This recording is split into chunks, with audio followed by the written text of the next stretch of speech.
If you want to throw farther, more consistently, then this is the video for you. Today, I'm going to show you the secret to crushing the disc farther than you think you can throw.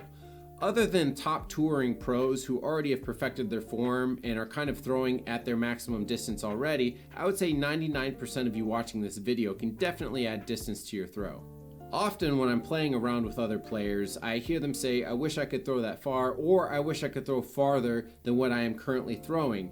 And in almost every case, these players could definitely add anywhere from 50 to 150 feet to their throw that they're currently throwing. I think a lot of people, they place an artificial barrier in their mind of how far they think they can throw, and they place like, this is as far as I can throw based on my athletic ability, but in reality, just a little bit of coaching and practice with their form could increase their distance anywhere from 50 to 150 feet. So try not to limit yourself in thinking that you have reached your peak performance, because today we're going to show you how to maybe improve from where you're at. Number 1, foot placement. So when you're planting your foot for the throw, you want your back foot, the toe of your back foot, to be lined up with the heel of your front foot or plant foot. You also want your plant foot to be about 90 degrees in relation to the target that you're going to be throwing at. You do not want to point your front foot or your plant foot towards the target, because what that does is it already opens up your hips and it takes away the ability for your hips to engage and really get that rotation and power into your shot. Speaking of hip engagement, number 2 is your hips and back leg powering your shot. The focus of the power in your shot should be in your back leg and your core. Do not pull with the arm that is holding to the disc. You want to rely on your back leg and your core to generate all the power for your throw. Number 3 is going to be the lead arm. So there are a few things to consider with the lead arm, or the arm that's holding the disc.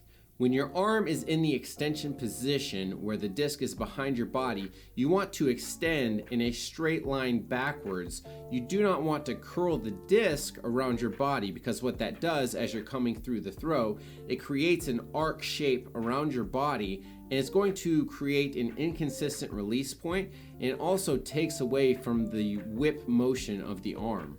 Next, as you're moving through the midpoint of your shot, you need to get your arm into what I call the power box position.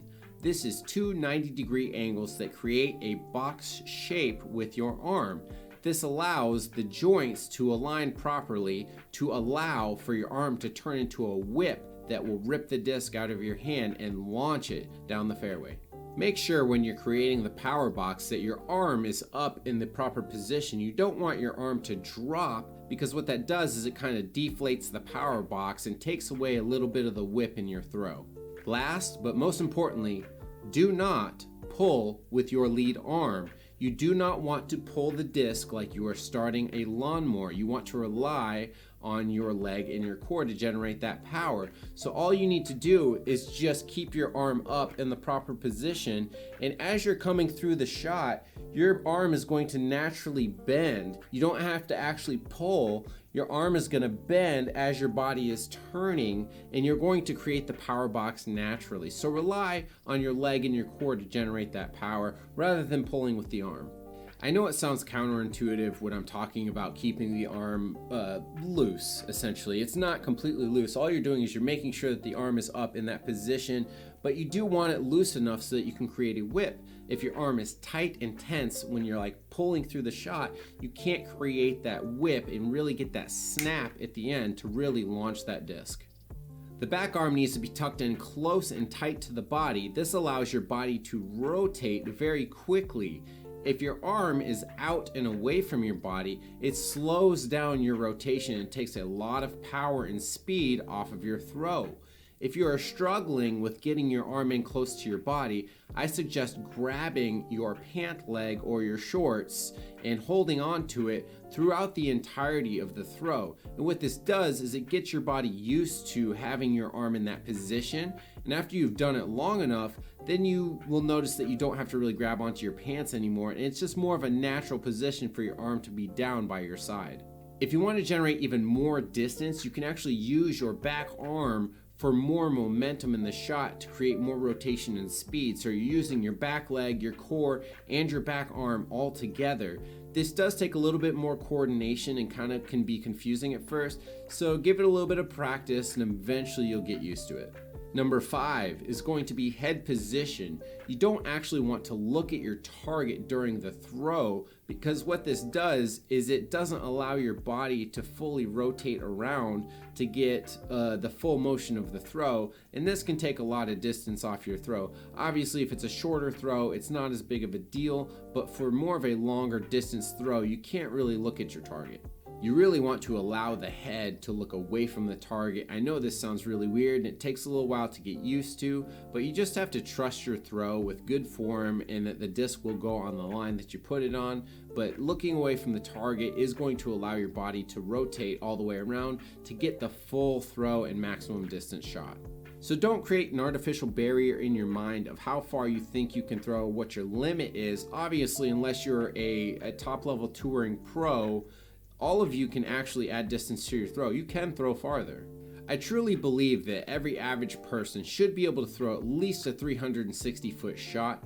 I tested this theory by doing a standstill throw at about 50% power with a moderately stable disc, and I was able to consistently hit about 360 feet, and it didn't really take hardly any effort on my part. So I think even people that are a little bit less athletic with the correct disc selection should be able to throw a minimum of about 360 feet. I would say a very large percentage of players are can hit anywhere from the 400 to 450 foot range. I believe that's attainable for a very large number of people. If you're a little bit more athletic, I'm going to think you can probably hit anywhere from 475 to 550 if you're pretty athletic and been playing sports for a while.